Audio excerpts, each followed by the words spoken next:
It's only aired twice, but a lot of you are already talking about the new television show, KELOLAND on the Road. It's a half-hour program hosted by former Sioux Falls Mayor Mike Huther, who travels the countryside meeting people with interesting stories that don't usually make the headlines. As you're about to see in tonight's Eye on KELOLAND, there's a lot that goes into the shooting and producing the show, as Huther quickly found out. Morning, partner. It's early morning just outside the KELOLAND studios, and Mike Huther pulls up in his sponsored vehicle to load up television gear. Yeah, we're kind of getting this down to a little science. That he's suddenly now becoming familiar with as he and his cameraman get ready to hit the road. All right, love it. Well, let's do it. We'll have some fun. Huther, a one-time businessman turned politician and now reporter, admits that he's more of a storyteller than a journalist. It's a lot more work than I ever expected.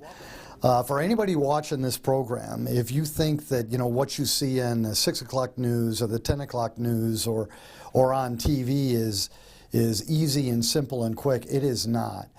It is a ton of work. Small towns and bigger communities all across KELOLAND. Huther's not employed by KELO, but he and KELO reached an agreement for him to host KELOLAND on the Road. I just thought there was a hunger for positive, inspirational, motivating stories, and thank goodness the folks at KELOLAND are willing to help bring that to light. On this particular day, Huther and his cameraman are on their way to Chester for a heartwarming story you'll see in one of their upcoming episodes.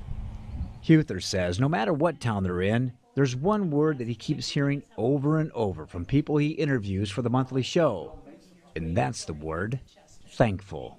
These towns, these people, they are so thankful that we're coming into their town. Huther says the stories he finds are the ones you won't see in the headlines. That's the whole premise of the show. And I think that some people are kind of confused by it because they'll go, Mike or Mayor Mike, hey, we've got to talk about this story. And I'll go, yeah, but that one's already been told. Or yeah, but people already know about that one. Their stories off the beaten path.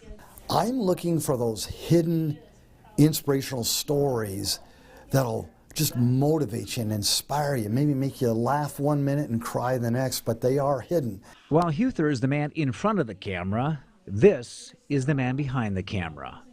Photographer Taylor Yoakum shoots every story for On the Road and edits every episode by himself. One of the things I feel like I like most is definitely seeing the countryside and the new towns that I've never heard of. Yoakum has an eye for capturing what's important for the story in those small towns. He says he and Huther make a pretty good team. He's able to talk to people very, very easily, which can definitely help in his journalistic aspects. Drawing and creating and capturing these stories is definitely very helpful. Yoakum says it's funny watching Huther interact with people, some who still call him Mayor Mike. He gets approached a lot by people and will often be walking or driving to our next story when someone will honk or wave and kind of flag him down. It's quite an experience, I would say. I thrive on people, always have. My dad did, my mom does, and I do too. I just love being around the people. People who are willing to open up and tell a story you probably never heard. And that's why they're on the road to find the next one. Well, you can watch KELOLAND on the Road once a month at 6:30 right here on KELOLAND TV. The next episode, by the way, airs later this month, May 28th. If you have an inspirational or motivational story that you would like to share it with one of the On the Road crew, we have posted a link under this story at KELOLAND.com.